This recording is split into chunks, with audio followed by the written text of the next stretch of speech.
ಬಹಳ ಪ್ರಸಿದ್ಧನಾದ ದೊರೆ ಅವನು ಸಗರ. ಅವನಿಗೆ ಇಬ್ಬರು ಪತ್ನಿಯರು. ಒಂದು ಪ್ರಸಾದದಿಂದ ಒಂದು ಮಗ ಆಗ್ತಾನೆ, ಇನ್ನೊಂದರಲ್ಲಿ 60,000 ಮಕ್ಕಳಾಗ್ತಾರೆ. ಇವನಿಗೆ ಅಸಮಂಜಸ ಅಂತ ಹೆಸರಿಟ್ಟಿದ್ರು. ಆದರೆ ಅದು ಸಮಂಜಸವಾದ ಹೆಸರು. ಕ್ರೂರತೆಯನ್ನ ಪ್ರದರ್ಶಿಸಿ ಖುಷಿ ಪಡೋದು. ಸಣ್ಣ ಮಕ್ಕಳನ್ನು ತಗೊಂಡೋಗಿ ನೀರಲ್ಲಿ ಮುಳುಗಿಸೋದು. ಅವರು ಮುಳುಗಿ ಹೋಗೋದನ್ನು ನೋಡಿ ಖುಷಿ ಪಡೋದು. ಇವನು ಇಡೀ ಕುಲಕ್ಷಯ ಆಗೋದಕ್ಕೆ ಕಾರಣನಾಗ್ತಾನೆ ಅವನು.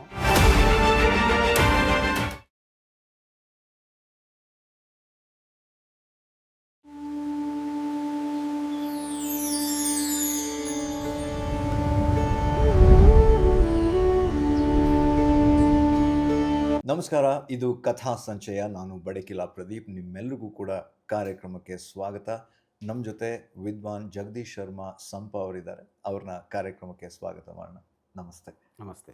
ಕಾರ್ಯಕ್ರಮಕ್ಕೆ ಸ್ವಾಗತ. ಹಾಗೂ ನಾವು ನಿಮ್ಮ ಕಥೆಯನ್ನು ಕೇಳೋದಕ್ಕೆ ಕುತೂಹಲದಿಂದ ಕಾಯ್ತಾ ಇದ್ದೀವಿ. ಇವತ್ತಿನ ಕಥೆ ರಾಮಾಯಣದ್ದು. ಅಂದರೆ ರಾಮಾಯಣದಲ್ಲಿ ಬಂದಿರುವಂಥದ್ದು. ರಾಮನಿಗಿಂತ ಪೂರ್ವದ ಕಥೆಗಳು. ರಾಮನ ಪೂರ್ವಜರ ಕಥೆಗಳು ಬಹಳ ಸೊಗಸಾಗಿವೆ. ಹಲವರ ಕಥೆಗಳು ಎಲ್ಲವೂ ರಾಮಾಯಣದಲ್ಲಿಲ್ಲ, ಆದರೆ ಕೆಲವು ಕಥೆಗಳಿವೆ. ಅದರಲ್ಲಿ ಒಂದು ಸಗರನ ಕಥೆ. ಬಹಳ ಪ್ರಸಿದ್ಧನಾದ ದೊರೆ ಅವನು ಸಗರ. ಅವನಿಗೆ ಇಬ್ಬರು ಪತ್ನಿಯರು, ಕೇಶಿನಿ, ಸುಮತಿ ಅಂತ ಇಬ್ಬರು. ಅದರಲ್ಲಿ ಸುಮತಿ ಅನ್ನೋಳು ಗರುಡನ ತಂಗಿ. ಇಬ್ಬರು ಪತ್ನಿಯರಿದ್ದರು, ಆದರೆ ಎಷ್ಟೇ ವರ್ಷ ಆದರೂ ಅವನಿಗೆ ಮಕ್ಕಳಾಗಿರಲಿಲ್ಲ. ಅದು ದಶರಥನಿಗೆ ಹೌದು, ನನಗೆ ಅದೇ ಏನು ಸಮಸ್ಯೆ ಇತ್ತು, ಆ ಸಮಸ್ಯೆ ಇಂದು ಇತ್ತು. ಅಲ್ಲಿ 3 ಜನ ಹೆಂಡ್ತಿರಿದ್ರು. ಹೌದು, ಮಕ್ಕಳಾಗಿರಲಿಲ್ಲ.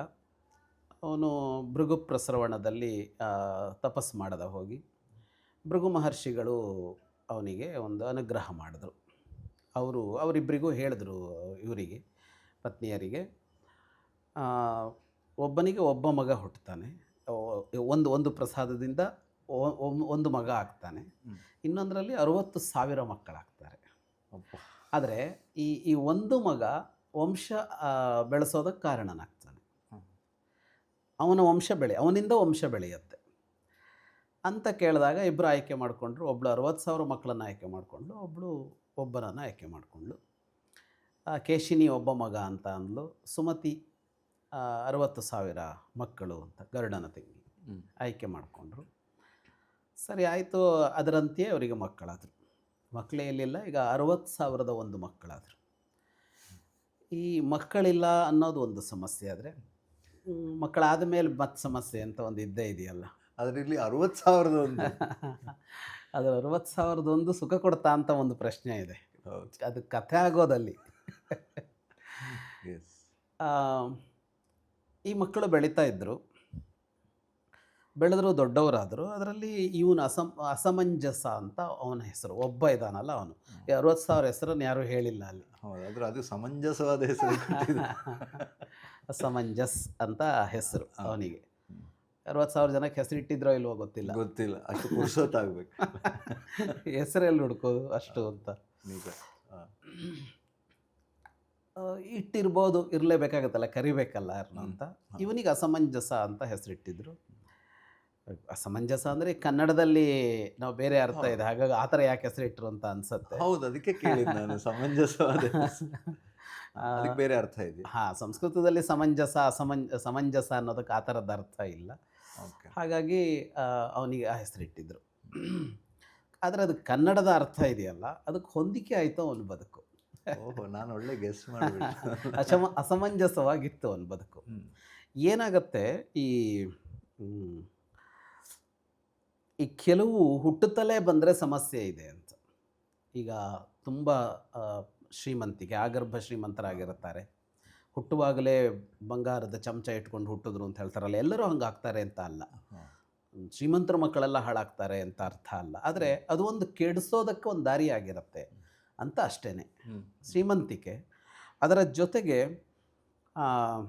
ಅಧಿಕಾರವೂ ಸಿಕ್ಕಿದ್ರೆ, ಇದರ ಜೊತೆಗೆ ಯೌವನವೂ ಬಂದರೆ, ಇದರ ಜೊತೆಗೆ ಒಂದು ಯೌವನವೂ ಸೇರಿಕೊಂಡ್ರೆ, ಮತ್ತು ಸಾಮರ್ಥ್ಯವೂ ಇದ್ದುಬಿಟ್ರೆ, ಜ್ಞಾನ, ಸಾಮರ್ಥ್ಯ, ಇದು 4 ಇದ್ದರೆ ಅಪಾಯಕಾರಿ ಅಂತ ಪ್ರಾಚೀನರು ಹೇಳ್ತಾರೆ ಬೇರೆ ಬೇರೆ ಕಡೆಯಲ್ಲಿ. ಅಂದರೆ ಈ 4 ಸೇರಿದರೆ ಏನಾಗುತ್ತೆ ಅಂದರೆ ಯೌವನಂ ಧನ ಸಂಪತ್ತಿ ಪ್ರಭುತ್ವಂ ಅವಿವೇಕತ ಏಕೈಕಮಪ್ಯನರ್ಥಾಯ ಕಿಮು ಯತ್ರ ಚತುಷ್ಟಯಂ ಅಂತ. ಆಮ್, ಸ ಐಶ್ವರ್ಯ ಇದೆ ಅಂದರೆ ಸಾಕು, ಅದು ಹಾಳು ಮಾಡೋದಕ್ಕೆ ಸಾಧ್ಯ ಇದೆ. ಪ್ರಭುತ್ವ ಇದ್ದರೆ, ಅಧಿಕಾರ ಇದ್ದರೆ ಅದು ಹಾಳು ಮಾಡುತ್ತೆ. ಯೌವನವೂ ಕೂಡ ಮನುಷ್ಯನನ್ನು ಹಾಳು ಮಾಡುತ್ತೆ.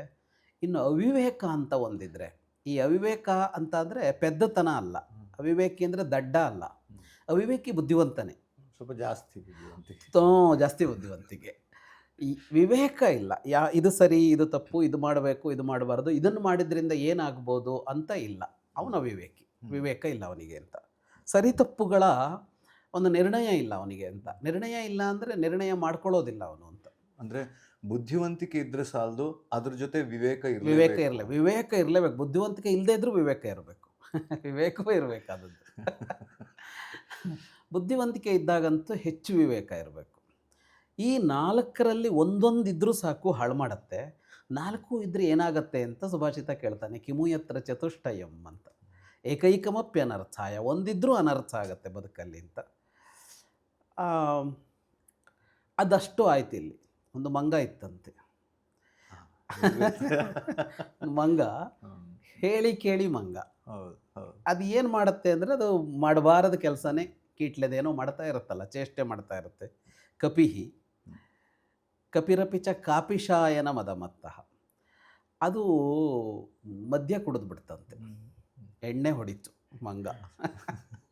ಅದು ಯಾವುದು ಅಂದರೆ, ಅದು ಯಾವ ಬ್ರ್ಯಾಂಡೋ ಗೊತ್ತಿಲ್ಲ, ಕಾಪಿಶಾಯನ ಅಂತ ಒಂದು ಬ್ರ್ಯಾಂಡ್ ಅಂತ. ಓಕೆ, ಆವಾಗಿನ ಒಂದು ಆವಾಗಿನ ಯಾವುದೋ ಒಂದು ಟಾಪ್ ಬ್ರ್ಯಾಂಡ್. ಟಾಪ್ ಬ್ರ್ಯಾಂಡ್ ಅಂದರೆ, ಇವತ್ತು ಟಾಪ್ ಬ್ರ್ಯಾಂಡ್ ಅನ್ನೋದಕ್ಕೊಂದು ಸ್ವಲ್ಪ ಬೇರೆ ಅರ್ಥ ಇದೆ. ಸ್ಟ್ಯಾಂಡರ್ಡು ಈ ಕಡಿಮೆ ಸ್ಟ್ಯಾಂಡರ್ಡಿಂದ ಕಿಕ್ ಕೊಡೋದು ಜಾಸ್ತಿ ಇರುತ್ತೆ ಏನೋ ಹೇಳ್ತಾರಲ್ಲ. ಇಲ್ಲಿ ಈ ಕಾಪಿಶಾಯನ ಏನು ಅಂದರೆ, ಕಿಕ್ಕು ಕೊಡೋದ್ರಲ್ಲಿ ಸ್ಟ್ಯಾಂಡರ್ಡ್ ಅದು. ಅಂಥದ್ದೊಂದು ಮದ್ಯ ಕುಡಿದಿದೆ ಅದು, ಕಾಪಿಶಾಯನ ಮದಮತ್ತಃ. ಅದರ ಜೊತೆಗೇನಾಗಿದೆ, ಅದಕ್ಕೊಂದು ಚೇಳು ಕಡಿದ್ಬಿಟ್ಟಿದೆ. ವೃಶ್ಚಿಕೇನ ಸಂದಷ್ಟ. ಚೇಳು ಕಡಿದ್ರೆ ನಿಲ್ಲೋಕ್ಕಾಗಲ್ಲ, ತುಂಬ ಉರಿ ಅಂತೆ ಅದು. ಕಡಿದವ್ರು ಹೇಳ್ತಾರೆ, ನಮಗೆ ಗೊತ್ತಿಲ್ವಲ್ಲ. ತುಂಬ ಉರಿ ಅಂತೆ, ನಿಲ್ಲೋಕ್ಕಾಗಲ್ಲ, ಕುಣಿಯೋ ಥರ ಆಗ್ಬಿಡತ್ತಂತೆ. ಮೊದಲೇ ಕಪಿ ನಿಂತಲ್ಲಿ ನಿಲ್ಲಲ್ಲ, ಈ ಕೊಂಬೆಯಿಂದ ಆ ಕೊಂಬೆಗೆ, ಅದು ಇನ್ನೊಂದು ರೆಂಬೆಗೆ ಹಾರ್ತಾ ಇರುತ್ತೆ. ಅದರ ಜೊತೆಗೆ ಮತ್ತೇರಿದೆ ಮದ್ಯದ್ದು, ಇದರ ಜೊತೆಗೆ ಒಂದು ಚೇಳು ಕಡಿದಿದೆ, ಇದರ ಜೊತೆಗೆ ಅದರ ಮೇಲೊಂದು ಪ್ರೇತ ಬಂದಿದೆಯಂತೆ. ಇಷ್ಟು ಸೇರಿದರೆ ಕಿಂಬ್ರೂಮೋ ವೈಕೃತಂ ತಸ್ಯ. ಅದು ಏನು ಮಾಡ್ಬೋದು ಅಂತ, ಅದು ಯಾವ ಥರ ಅಲ್ಲ ಮಂಗಾಟ ಮಾಡ್ಬೋದು ಆ ಮಂಗ ಅಂತ. ಹಾಗೇನೆ ಈ 4 ಒಟ್ಟು ಸೇರಿದೆ. ಇದನ್ನೇ ನಾನು ಬೇರೆ ಥರ ಕೇಳಿದ್ದೀನಿ. ಮರ್ಕಟಸ್ಯ ಸುರಾಪಾನಂ ಮಧ್ಯೆ ವೃಶ್ಚಿಕದಂಶನಂ ತನ್ಮಧ್ಯೆ ಭೂತ ಸಂಚಾರ ಯದ್ವಾ ತದ್ವಾ ಭವಿಷ್ಯತಿ. ಅಲ್ಲಿ ಒಂದು ಮೈನಸ್ ಇದೆಯಲ್ಲ, ಹಾಗಾಗಿ. ಹೌದು ಹೌದು. ನೀವು ಆ್ಯಕ್ಚುಲಿ ಆ 4 ಇದ್ರ ಬಗ್ಗೆ ಹೇಳುವಾಗ ನಂಗೆ ಇದು ಮೈಂಡಿಗೆ ಬಂದಿತ್ತು. ಪೂರಕವಾಗಿ ನೀವು ಅದನ್ನೇ ಹೇಳಿದ್ರಿ. ಓಕೆ, ಈಗ ನಮ್ಮ ಅಸಮಂಜಸ ಅದೇ ಇದೆಲ್ಲ ಇತ್ತು ಅವನಿಗೆ. ಐಶ್ವರ್ಯ ಇತ್ತು, ಧನ ಸಂಪತ್ತಿ ಇತ್ತು, ಪ್ರಭುತ್ವ ಇತ್ತು, ಯೌವನ ಇತ್ತು, ಎಲ್ಲವೂ ಇತ್ತು. ಇದು ಕೆಡಿಸ್ತು ಅವನನ್ನು. ಏನು ಕೆಡಿಸ್ತು ಅಂದರೆ ಅದೇ ಅವಿವೇಕವೇ. ಅವನೊಂಥರ ಹಿಂಸಾ ವಿನೋದಿ ಆಗಿಬಿಟ್ಟ. ಈಗ ಸಂತೋಷ ಪಡಬೇಕು, ನಾವು ಖುಷಿ ಪಡಬೇಕು ಅಂತಂದಾಗ ಮನೋರಂಜಕವಾದ ಯಾವುದೋ ಒಂದಿಷ್ಟನ್ನು ಇಟ್ಕೊಳ್ತೀವಿ. ಮನಸ್ಸಿಗೆ ಖುಷಿ ಸಿಗೋದು ಅವನವನ ಟೇಸ್ಟಿಗೆ, ಅಭಿರುಚಿಗೆ ಸಂಬಂಧಪಟ್ಟಂತೆ ಯಾವುದ್ಯಾವುದೋ ಇರುತ್ತೆ, ಏನೇನೋ ಮಾಡ್ಕೊಳ್ತೀವಿ. ಆದರೆ ಈ ಹಿಂಸೆಯಲ್ಲಿ ಖುಷಿ ಪಡೋದು, ಕ್ರೌರ್ಯದಲ್ಲಿ ಖುಷಿ ಪಡೋದು ಅಂತ ಒಂದು ಹುಟ್ಕೊಂಡ್ಬಿಡತ್ತೆ. ಅದು ಬಹಳ ವಿಪರೀತದ್ದು. ಯಾವತ್ತು ಕಾಲದಲ್ಲೂ ಇದೆ, ಈ ಕಾಲದಲ್ಲಂತೂ ತುಂಬ ಹೆಚ್ಚಾಗಿದೆ. ಯಾರನ್ನು ಹಿಂಸಿಸಿ ನಾವು ಸಂತೋಷ ಪಡೋದು ಅನ್ನೋದಿದೆಯಲ್ಲ, ವಿಘ್ನ ಸಂತೋಷಿಗಳು ಒಂಥರ, ಈ ಹಿಂಸಾ ವಿನೋದಿಗಳು ಇನ್ನೊಂದು ಥರ.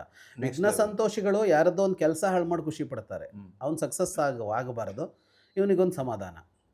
ಇವ್ರು ಬೇರೆ, ಈ ಕ್ರೂರತೆಯನ್ನು ಪ್ರದರ್ಶಿಸಿ ಅದರಲ್ಲಿ ಏನೋ ಒಂದು ಖುಷಿ ಪಡೋದು. ಭಾರತದಲ್ಲಿ ಕಡಿಮೆ ಇದೆ, ವಿದೇಶಗಳಲ್ಲಿ ಭಾಳ ಇದೆ ಅಂತ ಹೇಳ್ತಾರೆ ಆ ಥರದ್ದು. ಇವನು ಆ ಥರ ಒಂದು ಹಿಂಸಾ ವಿನೋದಿ. ಏನು ಮಾಡ್ತಾ ಇದ್ನಂತೆ ಅಂದರೆ, ಸಣ್ಣ ಮಕ್ಕಳನ್ನು ತೊಗೊಂಡೋಗಿ ನದಿಯಲ್ಲಿ ಮುಳುಗಿಸೋದು. ಅಯೋಧ್ಯೆಯವ್ರ ರಾಜಧಾನಿ ಆಗಿತ್ತು, ಸರಿಯೂ ಹರಿತಾ ಇದ್ಲಲ್ಲಿ, ನೀರಲ್ಲಿ ಮುಳುಗಿಸೋದು. ಅವರು ಮುಳುಗಿ ಹೋಗೋದನ್ನು ನೋಡಿ ಖುಷಿ ಪಡೋದು. ಪುಟ್ಟ ಪುಟ್ಟ ಮಕ್ಕಳನ್ನು ಕರ್ಕೊಂಡೋಗಿ, ಪ್ರಜೆಗಳ ಮಕ್ಕಳು ಯಾರ ಮನೆಯಲ್ಲಾದರೂ ಒಂದು ಪುಟ್ಟ ಮಗು ಇದೆ ಅಂದರೆ ತಗೊಂಡೋಗಿ ನೀರಿಗೆ ಹಾಕ್ಬಿಡೋದು. ಅದು ಒದ್ದಾಡಿ ಸಾಯುತ್ತಲ್ಲ, ತಕ್ಷಣ ಏನೂ ಆಗಲ್ಲ, ಅದರಲ್ಲಿ ಅವನಿಗೇನೋ ಸಂತೋಷ. ಈ ಥರ ಆಗಿಬಿಟ್ಟಿದ್ದ ಅವನು. ಹೇಗಿದೆ ಅಂದರೆ, ಅಂಥ ಒಳ್ಳೆ ಮನೆತನ, ಇಕ್ಷ್ವಾಕು ವಂಶೀಯರು, ಒಬ್ಬ ಒಳ್ಳೆಯ ರಾಜ ಅವನು, ರಾಣಿಯರು ಒಳ್ಳೆಯವರು, ತಪಸ್ಸಿನಿಂದ ಹುಟ್ಟಿದ್ದು, ಭೃಗು ಮಹರ್ಷಿಗಳ ಅನುಗ್ರಹ. ಆದರೂ ಅವನು ಹೀಗಾದ ಅಂತ ಅಂದರೆ, ಎಲ್ಲವೂ ಇದ್ದರೂ ಕೂಡ ಮನುಷ್ಯ ಹಾಳಾಗಬಹುದು ಅಂತ. ಯಾಕೆ ಇಷ್ಟು ಅಂದರೆ ಒಬ್ಬ ಮನುಷ್ಯನನ್ನು ಒಳ್ಳೆಯವನನ್ನಾಗಿ ಉಳಿಸೋದಕ್ಕೆ ಇಷ್ಟು ಪ್ರಯತ್ನವನ್ನು ಸಮಾಜ ಯಾವತ್ತು ಕಾಲದಲ್ಲೂ ಪ್ರಯತ್ನ ಹಾಕತ್ತೆ, ಅದಕ್ಕೆ ಶ್ರಮ ಹಾಕತ್ತೆ ಅಂತ ಅಂದರೆ, ಎಲ್ಲ ಇದ್ದರೂ ಕೂಡ ಮನುಷ್ಯ ಹಾಳಾಗ್ಬಿಡ್ತಾನೆ ಅಂತ. ಹಾಗಾಗಿ ಇಷ್ಟೆಲ್ಲದರ ನಡುವೆ, ಇಷ್ಟು ಒಳಿತುಗಳ ನಡುವೆ ಅವನು ಹಾಗಾಗಿದ್ದ. ಇದು ದೂರುಗಳು ಬರೋದಕ್ಕೆ ಆರಂಭ ಆಯಿತು. ಸಹಜವಾಗಿ ಬುದ್ಧಿ ಹೇಳಿರ್ತಾರೆ, ಕರೆದೇ ಹೇಳಿರ್ತಾರೆ, ಹೆದರಿಸಿರ್ತಾರೆ. ಆದರೆ ಯಾವುದಕ್ಕೂ ಅವನು ಅದನ್ನು ಬದಲಾಯಿಸಿಕೊಳ್ಳುವ ಇದಿಲ್ಲ. ಮತ್ತದೇ ನಾಳೆ ಬೆಳಗಾಯಿತು ಅಂದರೆ ಅವನು ಅದೇ ಕೆಲಸ ಮಾಡೋದು. ಸಗರನಿಗೆ ಇದು ಮಿತಿ ಮೀರಿತು ಅಂತ ಅನ್ನಿಸ್ತು. ಅವನಿಗೆ ಆವಾಗ ಮದುವೆ ಎಲ್ಲ ಆಗಿತ್ತು. ಮತ್ತು ಅವನು ಆಸ್ಥಾನದಲ್ಲಿ ಕುಳಿತು ನ್ಯಾಯಾಧೀಶನಾಗಿ ತೀರ್ಪು ಕೊಡ್ತಾನೆ, ನಿರ್ಣಯ ಕೊಡ್ತಾನೆ. ಸಗರ ಏನು ಅಂದರೆ, ಈ ಅಪರಾಧಕ್ಕೆ ಶಿಕ್ಷೆ ಏನು ಅಂದರೆ ರಾಜ್ಯಭ್ರಷ್ಟನಾಗೋದು, ರಾಜ್ಯದಿಂದ ಹೊರಗೆ ಹಾಕೋದು. ರಾಜ್ಯದಿಂದ ಹೊರಗೆ ಹಾಕೋದು ಅಂದರೆ ಇವನು ರಾಜ್ಯದಿಂದ ಹೊರಗೆ ಹಾಕೋದು, ಬೇರೆ ರಾಜ್ಯಕ್ಕೆ ಹೋಗಿ ಉಳ್ಕೊಳ್ಳೋದು ಅಂತಲ್ಲ. ಈಗ ಒಂದು ರಾಜ್ಯ ಭ್ರಷ್ಟ ಆದರೆ ಇನ್ನೊಂದು ರಾಜ್ಯಕ್ಕೆ ಹೋಗಿ ಕಾಡಲ್ಲೇ ಇರಬೇಕು. ಯಾವುದೇ ಹಳ್ಳಿ, ಗ್ರಾಮ, ನಗರ, ಪಟ್ಟಣ ಈ ಥರ ಯಾವುದರಲ್ಲೂ ಜನಗಳಿರುವ ಜಾಗದಲ್ಲಿ ಅವನು ಇರುವಂತೆಯೇ ಇಲ್ಲ. ಅಂದರೆ ಅದು ಶಿಕ್ಷೆ. ಅದು ಇಲ್ಲಿಂದ ಹೊರಗೆ ಕಳಿಸಿ ಬಿಟ್ಟುಬಿಡೋದೇನು ಜೈಲು, ಒಂಥರ ಜೈಲು. ಜೈಲೇ ಅಂದರೆ ಅವನನ್ನು ಹೊರಗೆ ಕಳಿಸಿ ಬಿಟ್ಟು ಬಿಡೋದು ಅಂತಲ್ಲ, ಅವನು ಅಲ್ಲೇ ಬದುಕಬೇಕು, ಅದಕ್ಕೆ ನಿಗನೂ ಇದೆ ಅನ್ನೋ ಥರದಲ್ಲಿ ಕಾಡಿನಲ್ಲೇ ಬದುಕಬೇಕು ಅನ್ನುವ ಶಿಕ್ಷೆ ಅದು. ಈ ರಾಜ್ಯಭ್ರಷ್ಟರನ್ನಾಗಿಸೋದು ಅನ್ನೋದು ನಮಗೆ ಹಲವು ಕಡೆಯಲ್ಲಿ ಕಾಣಿಸುತ್ತೆ ಇದಕ್ಕೆ, ಈ ಥರದ್ದು. ಆದರೆ ಈ ಶಿಕ್ಷೆಯಲ್ಲಿ ಈ ಕಾಡಲ್ಲೇ ಇರಬೇಕು ಅನ್ನೋದೇ ಮುಖ್ಯ ಅಂತ. ಒಂದು ಶಿಕ್ಷೆ ಕೊಡುವಾಗ ಆ ಶಿಕ್ಷೆ ಎಷ್ಟು ಅರ್ಥವತ್ತಾಗಿರಬೇಕು ಅಂತ ಅವನಿಗೆ ಪ್ರತಿಕ್ಷಣ ಪಾಠ ಕಲಿಸ್ಬೇಕು. ಅದು ಅವನು ಮಾಡ್ತಾ ಇದ್ದಿದ್ದೇನು ಅಂದರೆ, ಮಕ್ಕಳನ್ನು ಕೊಲ್ತಾ ಇದ್ದಿದ್ದಲ್ವಾ. ಹಾಗಾಗಿ ನೀನು ಜನರ ನಡುವೆ ಇರೋದಕ್ಕೆ ಅಯೋಗ್ಯ ಅಂತ, ಜನರಹಿತವಾಗಿ ಬದುಕಬೇಕು ನೀನು ಅಂತ. ಅದು ಕೊಡೋ ಕಷ್ಟ ಇದೆಯಲ್ಲ. ಯಾರೋ ಒಬ್ಬ ತಪಸ್ವಿ, ಏಕಾಂತ ಪ್ರಿಯ, ಅಧ್ಯಾತ್ಮಜೀವಿ ಏಕಾಂತಲ್ಲಿ ಇದ್ದಿರಬಹುದು. ಇರುವ ಎಂಟರ್ಟೈನ್ಮೆಂಟ್ ಸಾಲ ಅಂತ ಇಂಥದ್ದೊಂದು ಎಂಟರ್ಟೈನ್ಮೆಂಟ್ ಹುಡ್ಕೊಳ್ಳುವ ಒಬ್ಬ ಮನುಷ್ಯನನ್ನು ಏಕಾಂಗಿಯಾಗಿಸಿದರೆ ಏನಾಗಬಹುದು ಅಂತ, ಅಂಥ ಶಿಕ್ಷೆಯನ್ನು ಜಾರಿಗೊಳಿಸ್ತಾನೆ ಸಗರ ಅಂತ.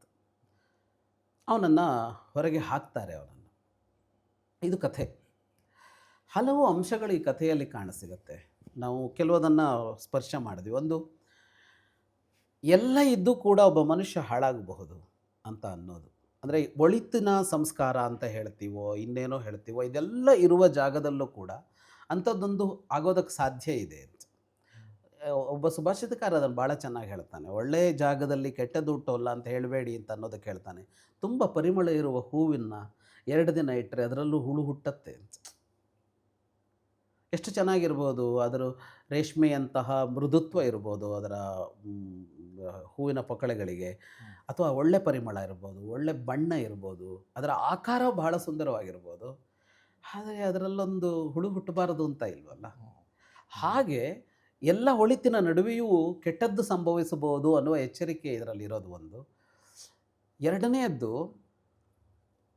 ತಂದೆಯ ಜಾಗದಲ್ಲಿ ಇದ್ದವ ರಾಜನಾಗಿ ವರ್ತಿಸಬೇಕು ಅಂತಂದಾಗ ಹೇಗೆ ಅಂತ. ತಂದೆ ರಾಜ ಎರಡೂ ಆಗಿದ್ದಾನೆ ಅವನು. ರಾಜ ಅಂದರೆ ಅವತ್ತು ನ್ಯಾಯಾಧೀಶ ಕೂಡ ರಾಜನೇ.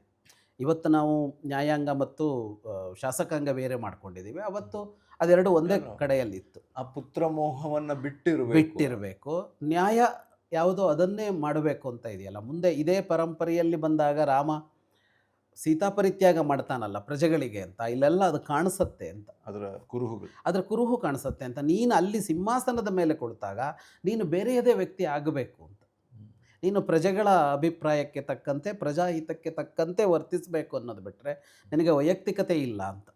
ಆ ವೈಯಕ್ತಿಕತೆ ಇರಬಾರ್ದು ಆ ಜಾಗಕ್ಕೆ ಹೋದಾಗ ಅನ್ನೋದನ್ನು ಸಗರ ತೋರಿಸ್ಕೊಡ್ತಾರೆ. ಈಗ ಆಯಿತು, ಇನ್ನೂ 60,000 ಜನ ಮಕ್ಕಳಿದ್ರಲ್ಲ, ಒಬ್ಬನ ಬಿಟ್ಟರೆ ಏನು ಅಂದರೆ ಹಂಗಾಗೋಲ್ಲ. ಯಾಕೆ ಅಂತ ಅಂದರೆ, ದುರ್ಯೋಧನ ಹುಟ್ಟಿದಾಗ ಭಾಳ ಅಪಶಕುನಗಳಾಗುತ್ತವೆ, ಗುಳ್ಳೆ ನರಿಗಳು ಕೂಗ್ತವೆ, ಏನೇನೋ ಆಗುತ್ತವೆ.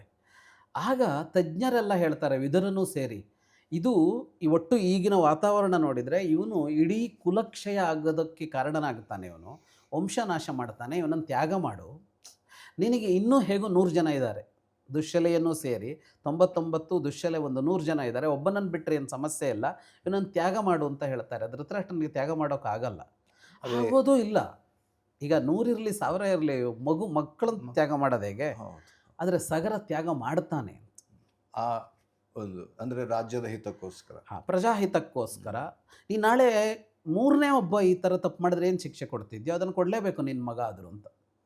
ಈಗ ನೀನು ಇವನನ್ನು ಹಾಗೆ ಬಿಡ್ತಿ ಅಂತಂದರೆ ನೀನು ಪ್ರಜೆಗಳನ್ನು ಹಾಗೆ ಬಿಡಬೇಕು ಅಂತಲೇ ಅರ್ಥ. ಅದೊಂದೇ ಸೂತ್ರ. ಇವತ್ತಿನ ಎಷ್ಟೋ ಒಂದು ಅಧಿಕಾರದಲ್ಲಿರುವಂಥವ್ರಿಗೆ ಇದು ಒಂದು ಆದರ್ಶವಾಗಿ. ಹೌದು. ಇದು ಸಗರ ಮತ್ತು ಅಸಮಂಜಸರ ಕಥೆ. Thank you. ತುಂಬ ಮಾರ್ಮಿಕವಾದ್ದು ಮತ್ತು ನಮ್ಮೆಲ್ಲರ ಜೀವನದಲ್ಲಿ ನಾವು ನಿತ್ಯವೂ ನೋಡುವಂತಹ ಕೆಲವೊಂದು ಘಟನೆಗಳನ್ನು ಇದಕ್ಕೆ ತಾಳೆ ಹಾಕಿ ನೋಡಿದರೆ ಇದರಿಂದ ಎಷ್ಟೋ ಕಲಿಯುವಂಥದ್ದಿದೆ. ಹೀಗೆ ಪ್ರತಿ ವಾರ ನಿಮಗಾಗಿ ಕಥಾ ಸಂಚಯ ಬರ್ತಾ ಇರುತ್ತೆ. ಆದರೆ ಇವತ್ತಿನ ಸಂಚಿಕೆಯನ್ನು ಮುಗಿಸೋ ಹೊತ್ತು, ಮುಂದಿನ ಸಂಚಿಕೆಯಲ್ಲಿ ಸಿಗೋಣ. ನಮಸ್ಕಾರ.